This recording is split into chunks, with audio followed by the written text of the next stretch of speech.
26. So today we're going to move on from knowing what Monet did and how he created his work to doing some observational drawing. I've had a think, and I don't think we've done black and white observational pencil drawing since we looked at our animals. So I think this would be nice just to go back to and recall how to do the skills. We're going to focus on nature or natural elements like Monet did. He was a big fan of water lilies, as you've probably noticed. So the aim is to observe and draw maybe bugs, can be quite interesting to draw, flowers, plants, leaves, trees. And we'll give you a bit of freedom on what you would like to draw out of nature. But I will show you how I'm going to lay out my page, what I'm going to choose to draw, and we'll go from there. In addition, on Friday, when we were in school, and if you weren't in school, you would have been aware online that the internet was down, and we all did a task on observational drawing. So what would be good is you can use those in this work, and you can do you can use it to present a layout. You could do a collage, but the aim basically is to try and have all of your observed natural images on one. Might need to be on 2 pages, but try not to have any gaps or any areas of white space. If you're able to use the layout format that I've just shown you and use 4 boxes, that would be great because it can be very effective for presentation. But if you can't, because you've got quite a few images that are different sizes, or some are large and some are small, then please try and collect them together. You might have to do some cutting and sticking, which would be fine, and try and complete 1 full page of observational work.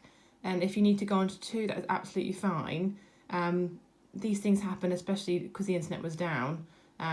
It's just a thing we have to adapt for, and that's quite normal. So just to confirm, we are either doing 4 images in 4 boxes on our paper, or using the work we've already done on Friday and creating an observational collage, I'll call it, using a range of images. And like I said, if you need to go on to 2 pages, that is absolutely fine. So I've just drawn out the layout for my page. I've called today Observing Nature, and I will style that later. The boxes are 8 centimetres across, 10 centimetres down, with a 2 centimetre gap in the middle. So we're going to do 4 studies today. I'm going to give you a bit of freedom on what type of nature you'd like to draw. But the aim, as we have done with our animals, with observational drawing, is to not just draw a line drawing, but to add in shade, to add in texture, and to really make it look like it is 3D and not flat. Because I feel like we are beyond just doing line and detail drawing. I feel like we're now year 6 who can do and shade, which is obviously using the dark areas, and the tone, which is the light areas. The texture we've done on things like the skin tone before with the animal and the skin texture. So texture is also really effective too, to make something look like, again, it's not smooth, but it has a rough surface. I'm going to start off with a ladybug, because I'm quite a fan of drawing those. I did this with year 5 recently. And then I'll move on to things like leaves and flowers and maybe a tree.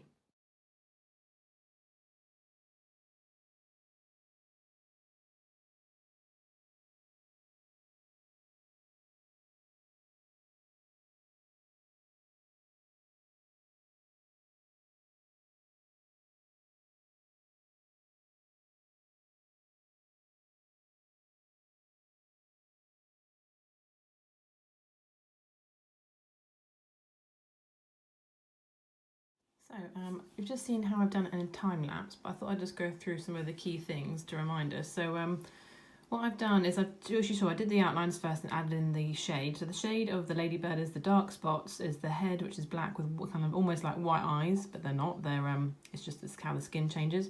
And then a bit of shadowing underneath the ladybird when it's on its leaf. Then we've got the dark areas of all the, I presume there's something like antenna here, and the feet. I've then, when I've coloured in the winged part of the ladybird, I've tried to show the lines curving like this to emphasise that's the shape and the texture, I guess, of how the wings are on the ladybird. I've then finished off with the leaf, and I've smudged the leaf. The reason I've smudged it is to try and show a little bit of different contrast to the leaf to the ladybird, just so you can see the difference.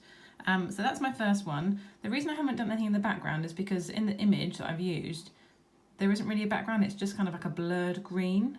So it's not as effective to leave all this white space, but I'm using my logic. If I could just colour that in, it will be a little bit of waste of my time. So when I go on to my next one over here, I'm going to try and draw it so I use more of the box to have detail and try and reduce this white gap. It happens, but as you work through things, you will improve and learn how to do the layout better. Obviously today I'm a little bit rusty on my layouts. I'm now going to go on to a flower as my next drawing.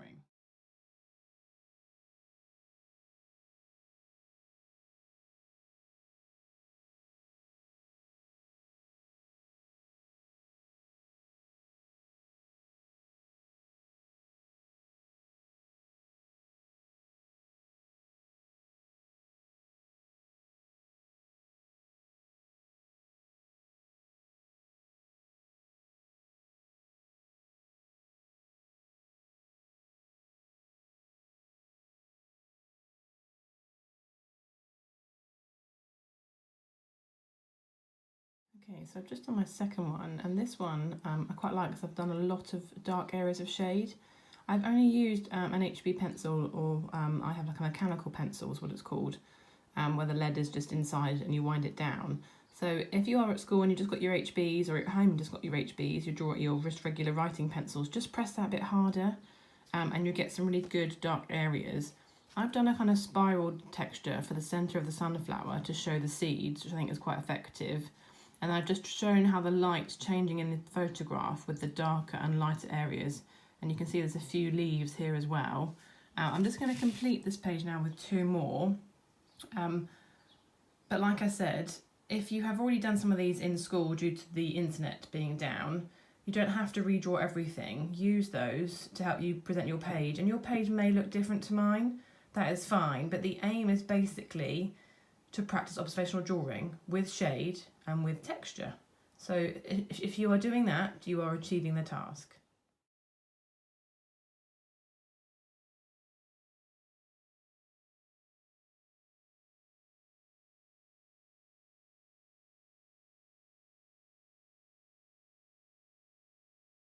Here we go, year 6. Here is my finished page. So I've done a ladybird, a sunflower, a large green leaf, I forget what that plant is called, and some tree bark. If you want to label your images, you can. You also might find, I've got a bit here, when you've been working, your hand might smudge your paper. So I have actually rubbed out quite a few smudge marks around my boxes, but feel free to do the same. Like I said, due to the internet being down on Friday, if you have a slightly different way of presenting your work, that you've done a collage, that you haven't used boxes or you haven't used a title, that is absolutely fine. Like I said, the aim is to do some good observational drawing with shade, tone and texture. Shade being dark, tone being the light areas, and texture being how you've used the pencil to show how it would feel if you did touch it, if it was smooth or if it was rough. And you can see this texture quite clearly in the tree bark. It does look quite rough. And then the leaf looks quite smooth and flat because of that, how I've changed how I've used my pencil. When you have finished your 4 images, and like I said, presentation may differ, it's not a problem, please upload a photo to Teams and I will feed back. Thank you.